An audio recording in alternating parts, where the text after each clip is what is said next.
বিজ্ঞান শাখাত 100% উত্তীৰ্ণৰে উজলিল চামতা উচ্চতৰ মাধ্যমিক বিদ্যালয়। বৃহত্তৰ পশ্চিম নলবাৰীৰ এখন ঐতিহাসিক শিক্ষা অনুষ্ঠান চামতা উচ্চতৰ মাধ্যমিক বিদ্যালয়ৰ পৰা এই বৰ্ষৰ উচ্চতৰ মাধ্যমিক চূড়ান্ত বৰ্ষৰ পৰীক্ষাত পুনৰবাৰ উজলি উঠিছে। উক্ত অগ্ৰণী শিক্ষা অনুষ্ঠানখনত তিনিটা শাখাক্ৰমে বিজ্ঞান, কলা আৰু বৃত্তিমুখী শাখাত এই বৰ্ষৰ উচ্চতৰ মাধ্যমিক চূড়ান্ত পৰীক্ষাত ছাত্ৰ-ছাত্ৰীসকলে দেখুৱালে ভাল ফলাফল। বৰ্তমান সময়ত ব্যক্তিগত খণ্ডৰ শিক্ষা অনুষ্ঠানসমূহৰ প্ৰতি ছাত্ৰ-ছাত্ৰী আৰু অভিভাৱকসকলে যিমানেই ধাৱমান নহওক কিয় তাৰ বিপৰীত ছবি এখনহে দেখিবলৈ পোৱা যায় পশ্চিম নলবাৰী চামতা উচ্চতৰ মাধ্যমিক বিদ্যালয়ত। চৰকাৰী শিক্ষা অনুষ্ঠানসমূহে যে গুণগত শিক্ষা বা সকলো সৰ্বাংগীন উন্নয়নৰ ক্ষেত্ৰত পিছ পৰি থকা নাই তাৰে এটি উদাহৰণ আজি PM শ্ৰী চামতা উচ্চতৰ মাধ্যমিক বিদ্যালয়। আনহাতে শিক্ষা অনুষ্ঠানখনত এই বৰ্ষৰ উচ্চতৰ মাধ্যমিক চূড়ান্ত পৰীক্ষাত বিজ্ঞান শাখাত সৰ্বমুঠ ছাত্ৰ-ছাত্ৰীৰ সংখ্যা আছিল 87 গৰাকী। ইয়াৰ ভিতৰত প্ৰথম বিভাগত 42 গৰাকী, দ্বিতীয় বিভাগত 44 গৰাকী আৰু তৃতীয় বিভাগত মাত্ৰ এগৰাকী উত্তীৰ্ণৰে 100% উত্তীৰ্ণ হয়। কলা শাখাত মুঠ ছাত্ৰ-ছাত্ৰী অৱতীৰ্ণ হৈছে 161 গৰাকী। ইয়াৰ ভিতৰত প্ৰথম বিভাগত 37 গৰাকী, দ্বিতীয় বিভাগত 81 গৰাকী আৰু তৃতীয় বিভাগত 39 গৰাকী ছাত্ৰ-ছাত্ৰী উত্তীৰ্ণৰে সৰ্বমুঠ 97.51% উত্তীৰ্ণ হয়।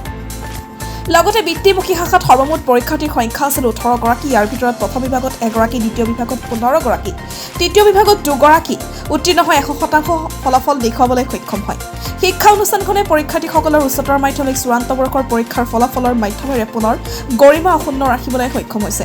উল্লেখযোগ্য যে উক্ত ঐতিহাসিক চামতা উচ্চতৰ মাধ্যমিক বিদ্যালয় উচ্চতৰ মাধ্যমিক প্ৰথম বৰ্ষৰ নামভৰ্তিৰ বাবে জিলাখনৰ বিভিন্ন প্ৰান্তৰ পৰা ছাত্ৰ-ছাত্ৰীসকলে ভিৰ কৰা পৰিলক্ষিত হৈছে। আজি আমাৰ ঐতিহাসিক আৰু ইতিহাস প্ৰসিদ্ধ এই চামতা উচ্চতৰ মাধ্যমিক বিদ্যালয়ৰ আমাৰ যি তিনিটা শাখা আছে, আৰ্টছ মানে কলা, ছায়েন্স বিজ্ঞান আৰু ভকেশ্যনেল বৃত্তিমুখী, এই তিনিওটা শাখাৰে অতি সুন্দৰ ফলাফল হৈছে, যিটো শুনি আচলতে আমাৰ এনেকুৱা লাগিছে যে ব্যক্তিগত খণ্ডৰ যিটো জয়যাত্ৰা সেইটো আমাৰ বিদ্যালয়ৰ উদাহৰণ হিচাপে দাঙি ধৰিছে। তাৰ বিপৰীতে এইটো উদাহৰণ হৈছে চৰকাৰী খণ্ডতো যে অতি সুন্দৰ ৰিজাল্ট হৈ আছে এইটো আমাৰ বিদ্যালয়ৰ ৰিজাল্টে আজি দাঙি ধৰিছে। কেনেকুৱা ধৰণৰ ফলাফল আজিৰ ফলাফলটো আপোনালোকক মই গোটেই কৈ দিছোঁ। আমাৰ তিনিটা ষ্ট্ৰীম, আৰ্টছত আমাৰ 161 এপিয়াৰ হৈছিল, first division 37, second division 81, third division আছে 39 আৰু 4জনে বেয়া কৰিছে। এই 4জন প্ৰায়ে স্কুলত কমকৈ অহা ষ্টুডেণ্ট আছিল। টোটেল আমাৰ পাছ পাৰ্চেণ্টেজ 97.51 আৰ্টছত। আৰু ছায়েন্সত আমাৰ 100% উত্তীৰ্ণৰে ৰেকৰ্ড গঢ়িছে। আগতেও আমাৰ 100% উত্তীৰ্ণ হৈছিলে। এইবাৰ first division out of 87 student 42, second division আছে 44, থাৰ্ড ডিভিজন মাত্ৰ এজন আছে আৰু ফেইল কৰা ষ্টুডেণ্ট নাই ছায়েন্সত।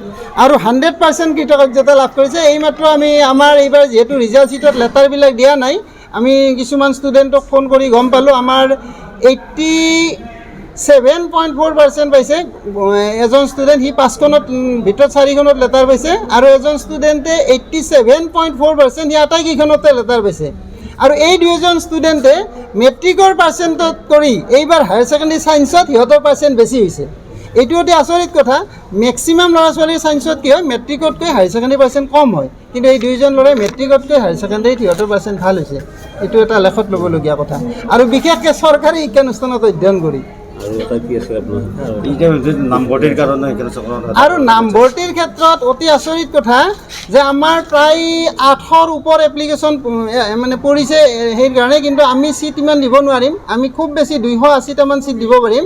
কিন্তু আমিতো এতিয়া এনেকুৱা লাগিছে আৰু 4-5খন চামতা হায়াৰ ছেকেণ্ডাৰী এই এপ্লিকেশ্যন এদি চলি থাকে, কিন্তু চৰকাৰী খণ্ডতো যে ইমান ভিৰ হৈছে এডমিশ্যনৰ কাৰণে, এইটো আমাৰ কাৰণে অতি সুখৰ খবৰ। আজিৰ সময়টোত অভিভাৱক ছাত্ৰ-ছাত্ৰীৰ ব্যক্তিগত যিবিলাক শিক্ষানুষ্ঠান আগ্ৰহী বেছি হয়, কিন্তু আজি ব্যক্তিগতকৈ চৰকাৰী যিটো সুনাম আহিছে এই ক্ষেত্ৰত কি ক'ব? বৰ্তমান যিছোৱা সময় চলি আছে, এই সময়ছোৱাত কিন্তু চৰকাৰী খণ্ডৰে একচুৱেলি জয়যাত্ৰা চলি আছে। মোক বহুত ব্যক্তিগত খণ্ডৰ পৰা ফোন আহিছে যে ছাৰ আপোনালোকৰ এডমিশ্যন কোনদিনা? মই বোলো কিয় সুধিলে? যে আপোনালোকৰ এডমিশ্যনত ৰৈ যোৱা ষ্টুডেণ্টখিনি আমাৰ তাত আহিব। গতিকে এইটো আমাৰ কাৰণে শুনি সুখ লাগিছে যে আমাৰ পৰা চিট নোপোৱা ষ্টুডেণ্টখিনি তাত যাব। গতিকে আমাৰ ইয়াত এডমিশ্যনৰ দিনটোলৈ তেওঁলোক ৰখি আছে, যাতে আমাৰ এডমিশ্যন হোৱাৰ পিছত আমাৰ 800 প্ৰায় এপ্লিকেশ্যন পৰিছে, আমি প্ৰায় 280 মানে এডমিশ্যন দিম। তাৰে বাকী যিখিনি গোটেই ষ্টুডেণ্টখিনি ব্যক্তিগত খণ্ডত যাব হয়তো, কিন্তু চৰকাৰী খণ্ডই যেতিয়া এই ষ্টুডেণ্টখিনিকো আমাৰ চৰকাৰী খণ্ডত ৰাখিব পাৰি, তাৰ কাৰণে সুব্যৱস্থা আমি আমাৰ চৰকাৰক আমি অনুৰোধ জনাইছোঁ যাতে এই ষ্টুডেণ্টখিনিও চৰকাৰী খণ্ডত পঢ়াৰ সুবিধা কৰি দিব পৰা যায় কিবা উপায়ে, তাৰ ব্যৱস্থা কৰিলে ভাল হয়। অনুভৱ কেনেকুৱা? ভাল লাগিছে। আমিও আবাৰ HIS পৰীক্ষা দিম। তো আজি এই যে আমাৰ দাদা বাইদেউবিলাকে ভাল ৰিজাল্ট কৰিছে। তো তেওঁলোকৰ ৰিজাল্টটো আমিও চেষ্টা কৰিম তেওঁলোকৰ নিচিনা ৰিজাল্ট কৰিবলৈ। ইয়াত মোবাইল আনিব মোবাইল অনলাইন শিক্ষকসকলৰ কেনেকুৱা ইয়াত পৰিৱেশ ছাৰ কেনেকুৱা? বাইদেউ বহুত ভাল।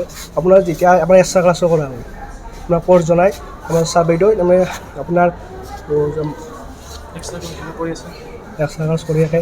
তো আপোনাৰ এতিয়া আমি কেতিয়া বুজি নাপাওঁ, ছাৰ বাইদেউক যদি আমি যদি অফিচৰ পৰা সুধোঁ, ছাৰ বাইদেউৰ পৰা ধুনীয়াকৈ শিকাই দিয়ে। নলবাৰীৰ পৰা মেৰাচুল কাছী ৰিপৰ্ট, ডিজিটেল আছাম লাইভ।